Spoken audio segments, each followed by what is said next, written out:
Article 61 के बाद उसको आगे और विस्तार करते हुए आर्टिकल 16(4) में हमें सारे लोक सेवाओं में देश के अनुसूचित जाति, जनजाति, पिछड़े वर्गों को विशेष प्रतिनिधित्व देने का अधिकार मिला। ये 73 वर्षों से संविधान को नहीं जानने का दुष्परिणाम है कि आज भी लोक सेवाओं में हमें उचित प्रतिनिधित्व नहीं मिला, और जितना प्रतिनिधित्व मिला उसको भी खंडित करने के लिए, उसको भी रोकने के लिए सुप्रीम कोर्ट में, हाई कोर्ट में विभिन्न याचिकाएं दायर करते आ रहे हैं। तो जैसा आदरणीय हमारे बंजारे सर ने बताया कि संविधान पर अंतिम व्याख्या सुप्रीम कोर्ट की होती है और उनकी मुहर लगने के बाद उस देश में स्वतः कानून बन जाता है। तो इस तरीके से संविधान के बारे में हम उचित जानकारी नहीं रखने से दुष्परिणाम 73 वर्षों से हम भुगतते आ रहे हैं। इसकी उदाहरण मैं देना चाहूंगा।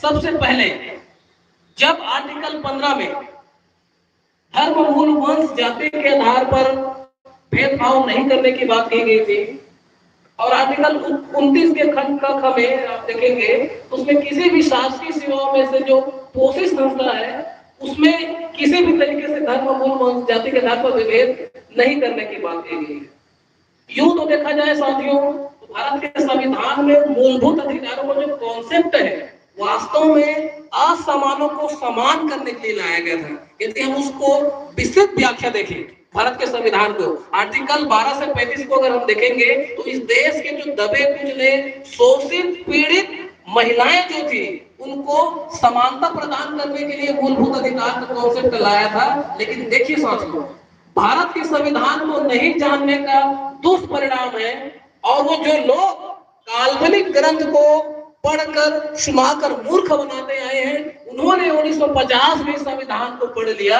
और वो इस बात को अच्छे से समझ गए कि भारत के संविधान बनने के बाद इस देश के सभी लोग समान हो गए। जब इस देश को सभी लोग समान हो गए तो फिर इस देश के शासकीय संस्थाओं में विशेष वर्गों को क्यों प्रतिनिधित्व दिया जा रहा है? दक्षिण भारत में साहू जी महाराज के समय से अनुसूचित जाति, जनजाति, पिछड़े वर्गों को जनसंख्या के अनुपात में 50% रिजर्वेशन दिया जा रहा था। 1920 का एक गवर्नमेंट ऑर्डर था, वो संविधान बनने के बाद भी वो फॉलो हुआ, और मद्रास प्रेसिडेंसी अंतर्गत, जिसको मद्रास राज्य फिर नाम दिया गया, शैक्षणिक संस्थानों में अनुसूचित जाति, जनजाति, पिछड़े वर्गों के लिए पृथक से मेडिकल कॉलेज और इंजीनियरिंग में सीट प्रदान किया गया था। और उसी समय महाराष्ट्र के एक स्टेट में अनुसूचित जातियों को पृथक से बसाने के लिए सरकारी भूखंड आवंटित किया गया था।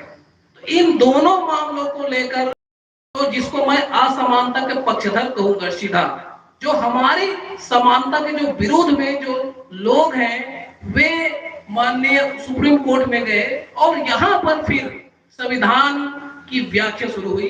पहली बार 1951 में चंपाकम दोरई राजन का केस हुआ, और उसमें आर्टिकल 15 और आर्टिकल 29 की जो खंड क की बात कर रहा था उसकी व्याख्या शुरू हुई, और उसमें यह कहा गया कि भारत के संविधान बनने के बाद सब समान हो गए, समता का अधिकार सबको मिल गया।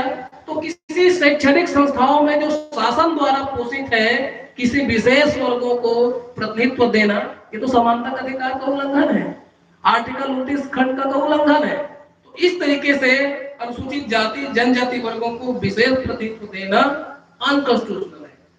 तो साथियों, एक झटके में शासकीय संस्थाओं में हमारा प्रतिनिधित्व वहीं पर खत्म हो गया। अब ये संविधान नहीं जानने का ही दुष्परिणाम है। हम ये कर सकते हैं, यदि संविधान में हमारे लोग उस समय जानते तो इसको और बेहतर तरीके से व्याख्या दे सकते थे, लेकिन हम पिता बाबा साहबों के साहब मंत्रिमंडल में थे, और बाबा साहब के अथक प्रयासों से पहला संविधान संशोधन 1901 में 15(4) के रूप में आया। 1951 में पहला संविधान संशोधन, ये